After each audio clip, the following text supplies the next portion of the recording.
Tyler is finally free from the shackle of solo episodes. Yay! So it's time to finally talk about something in his wheelhouse. We'll be discussing the latest and potentially greatest Spider-Man film, Across the Spiderverse.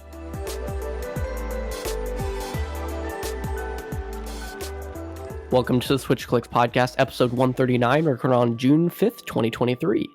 My name is Dakota, back from Japan, and I'm here today with Tyler. Hello, you know me. I'm the only one who's been doing this for like the past month. Yeah. Of course, I don't think I even made this public at all, or maybe I mentioned a little bit, but yeah, I was in Japan for the last 3 weeks. If you head over to our YouTube channel, I'll probably have some videos coming out soon about that. Mainly sometime in the future, tips and tricks on how to buy stuff for cheap in Japan. Specifically like anime figures and merchandise and whatnot. Ooh. But yeah, on my flight to Japan, I knew that Across the Spiderverse was around the corner, and I did watch Into the Spiderverse on the way there. Even with the plane. Still half the screen size. And the What's Up Danger scene where he's jumping off the building, the leap of faith, still slaps. Best Even scene at in like all of the cinema. really tiny little airport monitor size, I imagine. Yeah, they gave me like the cheapest headphones ever on the flight, and I don't own any wired earbuds, so I had to use Fair that. enough. And then coming back, watch it in theaters the first day with running jet lag, still slaps, and it's one of the greatest movies of all time. I loved it so much. It's I think probably the best Spider-Man movie. I have my own personal bias that won't put it to number one, but like, yeah, it is excellent, astonishingly so. You know, I've said this multiple times before when we talk about movies, but I have like a list of these are the movies that I think are the best Spider-Man movies, and these are the movies that I think I enjoyed the most. And this is definitely very, very high on that list, and I think it is the best Spider-Man movie. But I have my biases on the other side again. Yeah. Yeah, I don't know. Like, I guess just full ahead. This is full spoilers. We're not going to be holding back. So yeah, but it might not be the best just considering it's not it's just a part one. Yeah. So I think the cliffhanger always just makes me happy in a movie. For whatever reason, I like the feeling of in the theater.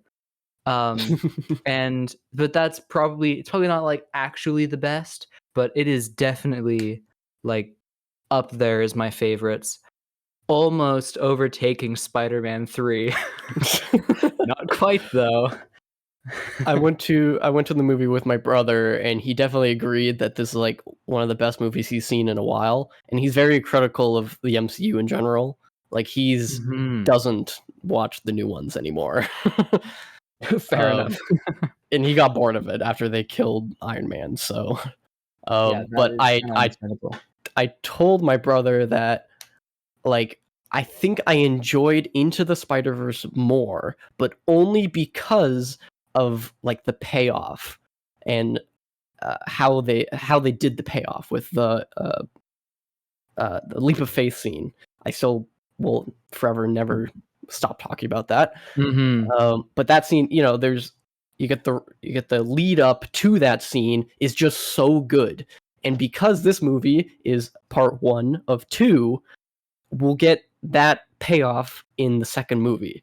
So yeah. I didn't get any of that payoff in the first one, which I was expecting.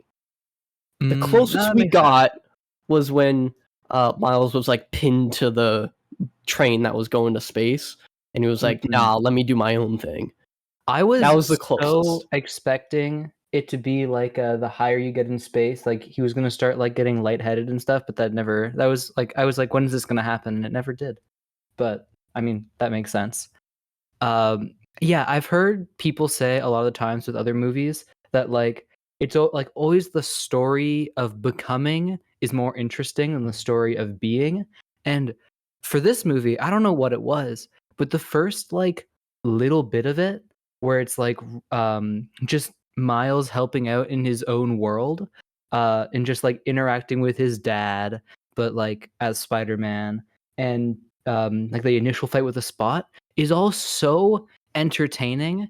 He's just like they did such a good job of just making him being Spider-Man so fun and lively, and it's stunning. I was actually thinking about that recently, and we haven't got a normal Spider-Man movie in so long. It's been And I so think it's the long. fact that people are just craving a street level Spider-Man thing. It almost just proves your point. Yeah. And like I wouldn't even say like Far From Home that's Spider-Man's not in New York in there. Like the last one we probably got was either Into the Spider-Verse, if you count it, or Homecoming. Homecoming probably would be the closest thing. Yeah. That's why I like Homecoming so much. It was like the last street level one. Oh, actually, Homecoming reminded me, because Vulture's the villain of Homecoming, reminded me of the Vulture fight at the beginning of this movie. And just one specific thing that I saw, when Vulture was firing, I don't remember if it was like missiles or his wings or something. He fired something, and before he did it, the background for a little bit turned like parchment paper brown with like Da Vinci calculations floating around as he's calculating how to shoot it in his head. And that was the first moment where, not the first moment, but that was one of the moments where I sat back in the seat and went, yeah, it's gonna be this kind of movie. Yeah, I was like giggling next to my brother. I'm like, yes, I can't believe they're doing this. Yeah, even like while reviewing this, I'm just smiling the whole time. It's so good. I had the same moment when Hobie showed up and I saw his art style because I barely watched any of the trailers. I'm like, holy crap, how did they do it? I watched the trailers, but I purposefully skipped out on all the clips that they release. And I'm so happy I did that. But yeah, also I don't know. I feel like watching the movie, Hobie's supposed to be the character that's like, yeah, this is like the bad boy character that everyone's supposed to like. And normally that makes me go like, oh, I want to be cool and not like him. But it's impossible. It's impossible. He's so awesome. Yeah. For some reason, I couldn't understand what he was saying. Like, he was very, very British. They had there was so much author's slang. notes in the corner for the slang. Yeah. Oh, what a good way to do it. And like when he like throws away his little watch and goes into the portal because he quits, is so he just comes in, ruins everything, and leaves without explanation. You know that picture of the guy sitting on like his window ledge? Or maybe it's like just he's sitting on a ledge staring at the sun, and it's like, I bring the whole we should all quit energy to the workplace that my bosses really don't like. That's literally him. He brings the I think we should all quit energy that no one likes. Somebody made a joke on Twitter, and Tyler, you may have seen it, where it was part of the advertising that they were introducing Hobie, and it was like, oh, his introduction. It was like, oh, I hate the AM, I hate the PM, and then somebody screenshotted the I hate the PM, and they said like average British person. I think I missed that one. No? I saw a lot, but not. It definitely went viral, and Spider-Man's been on my timeline all week now. Oh, it's insane. Artists are amazing too. I've been getting so much more like needlessly horny art of like Miguel to like an absurd degree, where I'm like, I don't think I can open Twitter on like the bus right now for fear of it. Just it's gonna be rough for the next little bit. Yeah. Oh man. Also, speaking of, I was talking about the beginning of the movie. That opening with Gwen is, I've already said stunning. I need to think of more adjectives. It's so good. In the first movie, I didn't hate Gwen. I didn't really love Gwen either. She was just kind of there. She was like the intermediate middle ground between Miles and Peter B. Parker. But showing her world and how her world's pretty much the same, except whenever it gets dramatic, they switch up the color scheme, like it's JoJo's Bizarre Adventure, and it's so cool how like where Miles's world, the farther you get into the background, it gets like the chromatic aberration gets further apart. It like that's how they make things look blurry. While in her world, like the farther things are away, they're just like less detailed brush strokes, and then when it gets dramatic and like the backgrounds all melt into color, it's Dude, that was so cool. It's so cool. First, that's what like convinced me that it was watercolor. I was like, okay, this is cool. It's watercolor paint, but is it like digital or real? And then when she finally hugged her dad, and the scene got emotional, and it started like watering away, like fresh. Oh my gosh, fresh watercolor. That was incredible. It is. It's so like genuinely, I had no idea that they could destroy how the first Spider-Verse looked. I thought it was going to be pretty much close to the same, but they really went out and made, for the second time now, Sony Animation, the Emoji Movie people, have made every other animated movie look ugly for the second time in a row. It's incredible.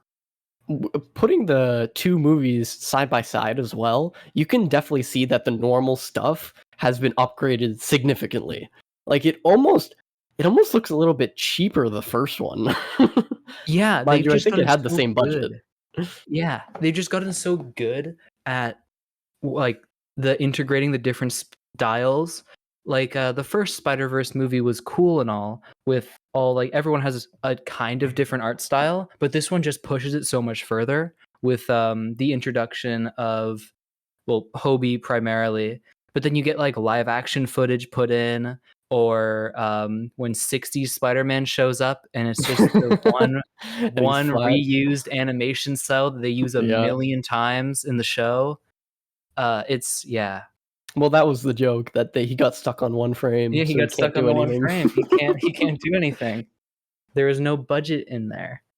But it is wow. So we might as well talk about the different Spider-Man and what they did actually with the Spider-Verse. Yeah. I might as well actually start talking about like the plot. I know this episode is all over the place, but it doesn't matter. We are gushing. Anyway, who cares about the plot? Fair enough. Fair enough. I'm gonna be the Leonardo DiCaprio pointing at the pointing at the screen the whole movie. It's true. That is really how I felt the entire time. In my theater, there was normally I'm not a big fan of people talking in the theater, but there was like probably like a 10 to 12-year-old sitting behind me who was just like hype manning the whole movie. And it made it so much better. Like, and he was well versed in his Spider-Man knowledge too. It was crazy. Like Spider-Punk first shows up and he's like, Spider-Punk, no way. And I'm like, he knows this guy? He knows who Spider-Punk is? And then later I hear like in the credits he's talking to his dad and he calls Spider-Man 2099 Miguel O'Hara, and I'm like, you picked up on that? he was just in this kid, shout out to him. I heard one of the complaints of the movie was that the spider people just kind of went along with it with Miguel. Yeah. Which I guess, but also I'm pretty sure the whole point was that Miguel like picked and chose who was a part of the Spider Society. So that's why they all kind of went with it. I saw someone's theory on Twitter of people being like, why? Well, if Toby and Andrew were there, they would also go on Miles's side. And it's like, yeah, because that's kind of the whole point. That's like why he's just picking and choosing people that are going to kind of agree with him. Because I think we're probably going to see in the third one that he's wrong to a degree. Especially considering, like, I guess they're just saying that Gwen Stacy in Spider-Man 3 or Captain Stacy in Spider-Man 3 just dies at some point off screen. Yeah, I guess. Because the Captain dying isn't necessarily something that always has to happen. So I have to imagine in the third movie they're gonna actually they're gonna disprove Miguel's point. Hey, listen, I know if you're listening to this podcast episode, you're probably not interested in Zelda, but if you are, there's a convention happening this weekend, a digital convention that you can be a part of anywhere on the planet. It's called Zelda Creator Con. We'll be participating. We'll actually be hosting 2 panels. Number 1 will be Codenames Zelda Edition. I'll be hosting a game of the board game Codenames on Friday night. And yeah, anybody can join. It's just a team v team situation. And then on the Saturday night, I'll be also hosting Triforce Trivia. It'll be coming back for a 3rd time. And we are bringing back pretty much every question we've ever asked. So yeah, hopefully you're there. June 9th to 11th. Link in description for more details. I mean, let me just click through my brain to the next like scene that stood out to me. Oh yeah, so later in the movie, Miguel is chasing Miles up a big like bus to space, and all the spider people are following him. And Miguel, as he tells Miles, like the fact that the conflict of the movie ends up being the main villain doesn't think Miles Morales deserves to be Spider-Man is so on point to a degree. Mm-hmm. It's like so on the nose to the degree that I kind of respect it. But like, no, nothing is serious enough to get that close to someone's ear. I'm going to be honest. Yeah. Right. Oh yeah, that's what I was going to say. Earlier in the movie, very early, the parent-teacher conference. Mm-hmm. And the teacher was talking about like that Miles needs a story and whatever. And first of all, that scene was amazing. It was just hilarious because immigrant parents and whatnot, but technically not.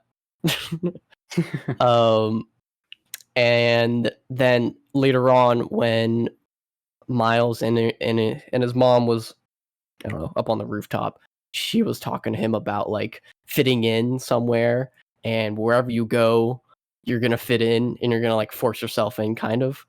Don't tell them that you can't fit in, stuff like that. And during that scene, we don't know that that stuff happens, but it was so obvious foreshadowing. But it was also such amazing foreshadowing for exactly what happened at the end of the movie. Mm-hmm. And you kind of touched on it just like very, very briefly, but the amount of praise this movie's been getting for its visuals and its excellent story, not a lot of people are talking about how just really funny it is. Like way funnier than the last one. Maybe. I haven't seen it in a little bit, but like especially Jefferson Davis, Miles' dad. I either forgot that he was he had the one say bye to your dad scene, which was quite funny in the first one, but he's just being funny the whole movie.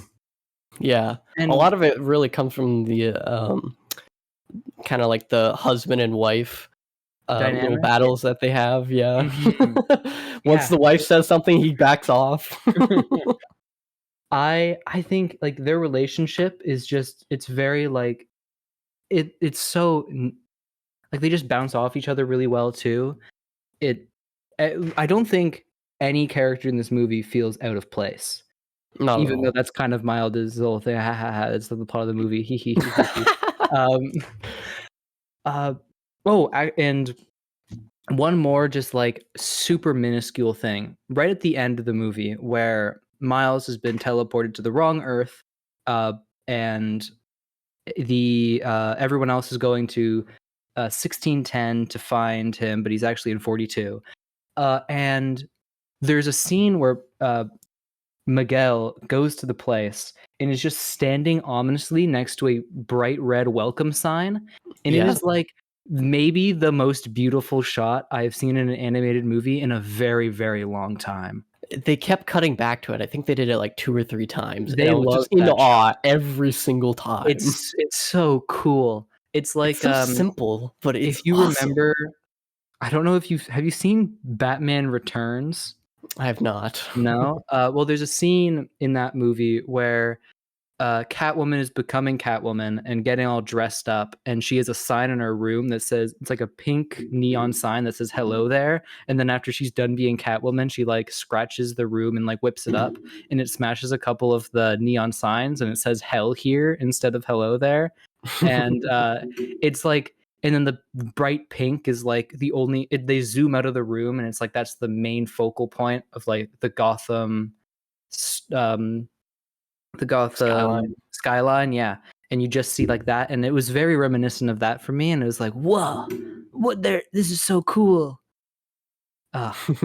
So there's like the first movie had this, but this movie in particular, I feel like there isn't a frame that wouldn't look good on a like put up on a wall of this movie. Yeah, like I can't think of a one single frame that I would put up. I want to put all of them up. You put it up on your wall like in sequential order. Like wallpaper going around the whole room. That would be a very psychedelic wallpaper. That would be a weird looking room.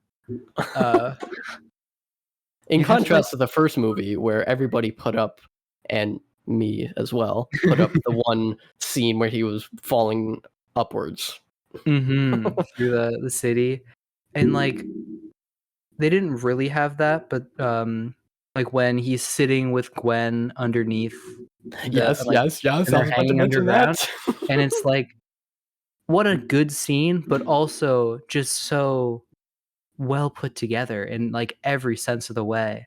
Yeah, everybody on Twitter is gushing about the one scene where Gwen is walking like around one of the statues, and the camera follows her as the world spins around her. And that's so good. It's wow, like it. If someone has gotten to this point in the video and have not seen the movie, go watch it.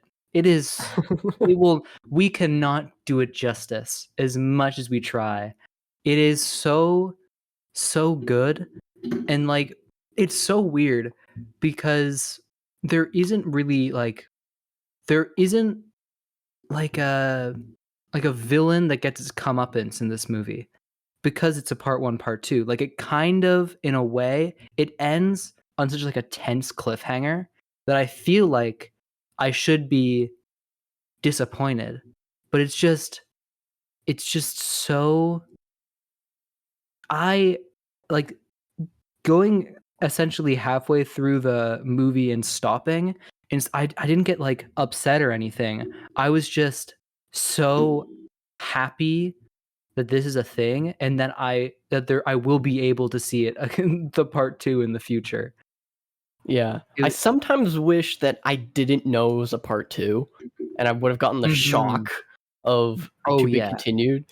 I know that probably the majority of people going to the theaters in the next few weeks probably don't even know needs to be a part 2. So yeah, my brother did not know there was a second one. So my brother also did not know, and I spoiled it on accident while we were watching the movie. Like we were watching the movie, and I like went over to him and whispered like, how is this, like, I know there's a part 2 to this movie, but like this movie feels like it's been ending for so long, and I just don't want it to stop. And he's like, there's a part 2? My brother was saying the opposite. He kept looking at his watch, and he's like, we're like 2 hours into this. How do they end all of this? There's a lot of setup. This movie, it felt really long, but in like a way that it's like time was slowed down so I could enjoy every second of the movie. Like this movie felt like 3 hours, and I wish it was more. Yeah. Maybe the last thing. Actually, I got 2 more things. Okay. Number 1, the Spot. Yes, I was gonna mention him as well. The fact that like when he first shows up and he looks really goofy and everything, and the like design he gets when he goes into the big collider where he's all glitchy and like taboo-esque. It's so the fact, like, I knew who the Spot was beforehand, and he's like the biggest joke villain that Spider-Man has, and he is still kind of a joke here. And like, even I think the fact that he isn't like a super terrifying serious guy, but he's just so committed right now to like ruining his life is kind of scarier. Yeah. He's not super, like his voice isn't really imposing, but he's just like committed. Mm-hmm. When I first watched the first few trailers, I thought the spot was just going to be like, okay, the opening scene and that's it. Mm-hmm. And then they got further into the movie, and I'm like, wow, they integrated both villains insanely well. Yeah. It's And as well at the very end, I want to point out that his design, when he kind of reverses his black and white colors, and now he's mostly black with white spots, people are definitely making the connections between his design and the black silhouette of the expectation sign from the first movie. Yes. Which is so interesting.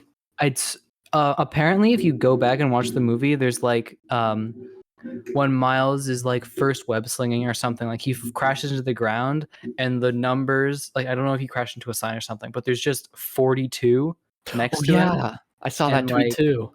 Yeah, just the little his spider, his when he got bit by the spider and he like his spider sense adjusts to the Peter of that world. Yeah. It changes from Prowler colors to Spider-Man colors. It's so cool. It's so excellent in literally every single way. And we probably need to cut this off as soon as possible before we go on for an hour. Last thing, the music. Oh, I didn't pay a lot of attention to it, I'm going to be honest, but you go off. Okay, first of all, the music in the first movie was my favorite part. I have cousins that hate the first movie, and they hate it because of the music. I have no idea why. Anyways, the music in this was great. Unfortunately, the entire soundtrack made by the rappers and whatnot is not as good as the first one, and I don't think I'm alone in that. I know Jagjeet doesn't like the fact that there's no Post Malone. Yeah, I'm also disappointed that there's no Post Malone, but they announced who was working on it beforehand, so I wasn't expecting anything.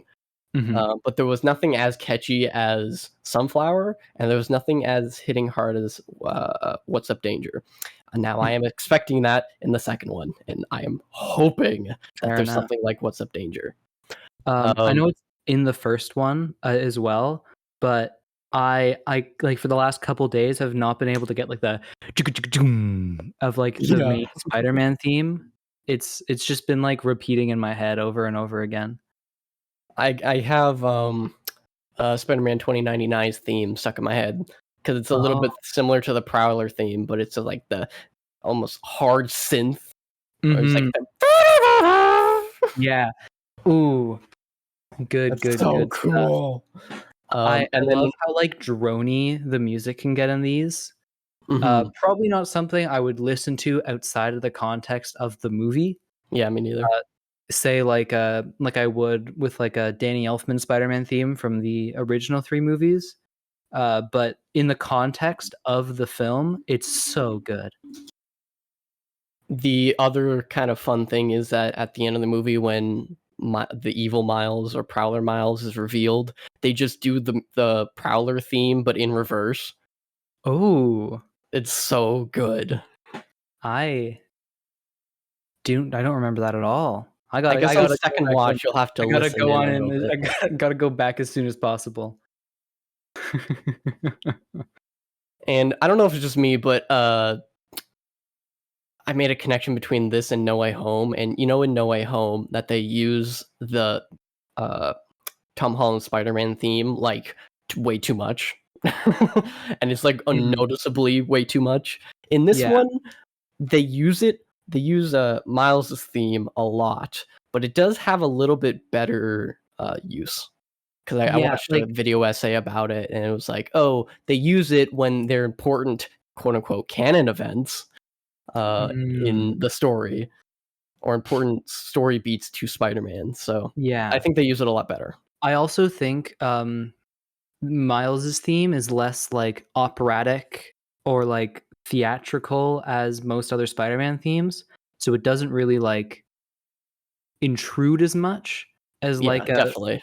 a big theatrical orchestric Spider-Man theme would.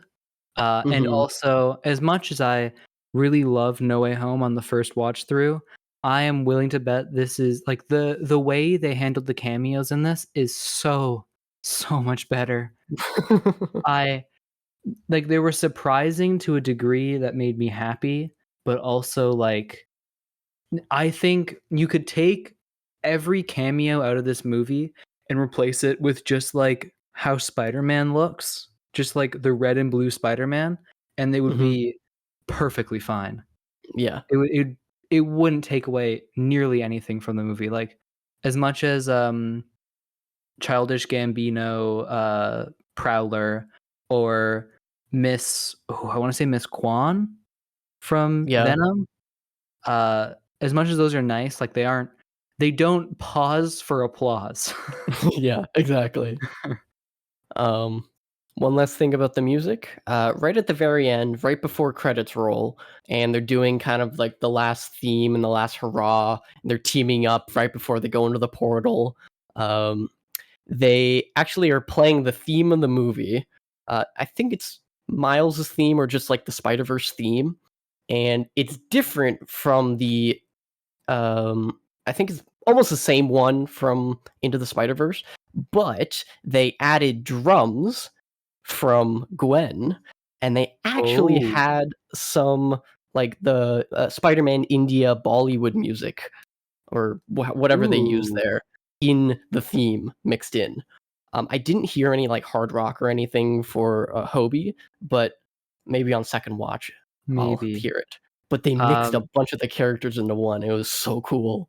and yeah, I feel like a good like last note to end this on is like the last shot of the movie close to where they have like their new spider team, like the Spider Strike Force or whatever, of all the characters we've kind of like known for the last two movies. Got it's like the most hype thing ever. It is. I'm so glad they're like bringing some of the ones from the first one back. I didn't Yeah. see like Noir Oh, explicitly he is or I didn't in the final little group in the final shot. shot Okay, of there with was so much Gwen and going the on. I couldn't look at them. yeah, they have Spider Ham and Spider-Man Noir in that group, which is good because I would hate Yeah, to see them get sidelined. the ones I was looking for was Penny Parker, and when she showed up in that one part, it's like everybody has to go through this, and they she revealed herself with like a slightly new art style. I'm like, why does she look so depressed? And then I realized that the first time we saw her, she probably didn't go through any canon events. And knowing her comic, holy crap, she went through a lot. I actually don't know anything about that You don't? comic. I've Okay. not. After a recording, just go look it up. It's so depressing. That's kind of fun. I also hope with Spider-Man Noir, they pay off the Rubik's Cube. Ooh, fair Like enough. he I don't know, he completed it Does or something with it. something. Yeah. Gives it back, uses it as a weapon, whatever. Yeah. Maybe he like I don't know. I don't know. I can't even think of I Maybe can't think he of can something that they paint or would do something. better. There is too much to say in the span of an episode. Fair enough. Yes, that's proper English. Thank you for joining us in discussing the latest and potentially greatest Spider-Man film, Across the Spider-Verse. We'd love it if you could follow us on Twitter and listen to future episodes on Spotify and iTunes. Join our community Discord server to continue today's discussion. And we'll see you next time on the Switch Clicks podcast.